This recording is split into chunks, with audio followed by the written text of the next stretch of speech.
All right, when you picture a house that can stare down a monster hurricane, what do you see? Probably some kind of concrete bunker, right? All thick walls and tiny windows. Well, what if I told you the answer isn't about brute force? What if it's about a shape we almost never use for our homes? Yeah, let's get into it, because the secret is surprisingly round. Okay, first things first, let's just lay out the problem we're up against, because it is getting bigger. I mean, every single year. The sheer destructive power of these storms, it's not just some headline you scroll past. For so many people, it's a terrifying and incredibly expensive reality. And get a load of this number. $150 billion. That's not a total. That's the average annual cost of hurricane damage in recent years. Think about that. Every single year, that's the bill that comes due for cleaning up after these massive storms. It's just staggering. So, that leads to the big question, right? As these storms keep getting stronger and more frequent, it's pretty clear that the old way of building houses just isn't going to cut it anymore. So how? How do we actually design a home that can stand up to that kind of fury? Well, the answer might come from a company out of North Carolina, and it basically flips everything we think we know about home design on its head. We're not talking about thicker walls or smaller windows here. Nope. It all comes down to geometry. So say hello to the prefabricated roundhouse from a company called Deltec Homes. And listen to this claim they make. It's a bold one. They say their circular designs can actually withstand the insane winds of a Category 5 hurricane. Yeah, it definitely looks different, and there's a very, very good reason for that. And this is where it gets really cool. I mean, think about it. We live our entire lives in boxes, right? Our rooms are boxes, our offices are boxes, our houses are just bigger boxes. So why is a circle so much stronger? What's the secret to its resilience against one of the most powerful forces on the planet? Well, the secret isn't to try and fight the hurricane head-on. That's a losing battle. It's about being smarter than the storm. The whole design is based on aerodynamics, really. It's all about redirecting the hurricane's power, not trying to absorb it all. Okay, let's break down the basic physics here, because it's actually pretty simple. A flat wall on a normal house, it basically acts like a giant sail. The wind just slams into it, and all that pressure builds up on one single surface, a massive weak point. But a curved wall, the wind can't grab onto it. It just flows right around it, kind of like water flowing around a smooth stone in a river. That dramatically cuts down the pressure and spreads the force out. And that really gets to the heart of the whole philosophy. The CEO of Deltec, Meg Gore, she puts it perfectly.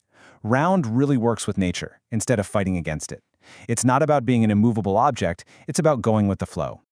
But the genius of this design doesn't just stop with the walls. The roof is just as crucial. See, a normal roof can get peeled off by high winds like the lid of a tin can. But these homes use something called a radial truss system. The best way to picture it? Think of a bicycle wheel. All the spokes meet in the middle, right? It spreads the energy out evenly across the entire structure. There's just no single weak point for the wind to grab onto and tear apart. And it's really a whole system working together. It's like a 1-2-3 punch. First, you've got that super strong radial truss system for the roof. Then, step 2, they use continuous steel straps that literally tie the roof all the way down to the foundation. It makes the whole thing one solid connected piece. And finally, they use these bigger, beefier truss hangers to stop the wind from lifting the roof up or pushing the house side to side, which is exactly what destroys so many regular homes. Okay, so the theory sounds amazing, right? But the big question is, does it actually work? Like in the real world, when a real-life monster storm comes knocking? Well, let's just say the proof is in the pudding. Yeah, the proof is absolutely in the numbers. Check this out. Over the last 3 decades, Deltec Homes have a 99.9% survival rate in major hurricanes. We're not talking about a computer model here. That's their actual real-world track record. And there is no story that proves it better than this one. You might remember this. In 2018, Hurricane Michael, an absolute monster Category 5 storm, just wiped Mexico Beach, Florida off the map with 160-mile-per-hour winds. When the storm finally passed, the pictures were just apocalyptic, total devastation. But then you see it. Right there in the middle of all the splinters and debris, one house. A single, round Deltec home just standing there. But let's be real, who wants to feel like they're living in a fortress all the time? And that's the incredible part about this design. The very things that make it so tough in a hurricane also happen to create a pretty amazing place to live. You know, for the other 364 days of the year. See, because that roof system is so incredibly strong, the walls don't have to hold all the weight. And what does that mean? It means you can have huge panoramic window walls that just flood the place with natural light. You get these soaring vaulted ceilings, and the whole open floor plan makes even a smaller home feel huge and airy. Has this really cool kind of organic feel that makes you feel connected to the outdoors.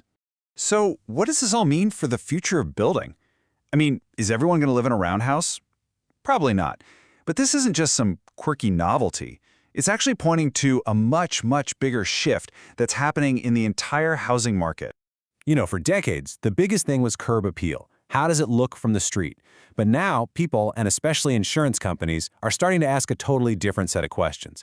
They're asking, hey, is this home even insurable? Will it actually be here after a major storm? Suddenly, a home's resilience is becoming just as important as how many bedrooms it has or what kind of countertops are in the kitchen. Now, of course, this shift is not easy for builders. Not at all. There are some very real trade-offs they have to think about. I mean, building for this kind of resilience means higher upfront costs. You're talking stronger materials, more labor. Your schedule gets way tighter, too. Something like panelized construction needs super precise planning, and you've got to schedule cranes. It's a whole thing. And let's face it, these funky non-traditional designs are just harder to standardize, and that challenges the way the entire industry has been doing business for like forever. And all of this kind of leaves us with one big question, doesn't it? As our world keeps changing, we're faced with a pretty stark choice. Do we keep building homes the way we always have, just because it's easy? Or do we start prioritizing survival? The roundhouse is amazing because it proves we might not have to choose between the two, but it absolutely forces us to ask, what is a home really for? Is it just a place to look good, or is it a place built to last?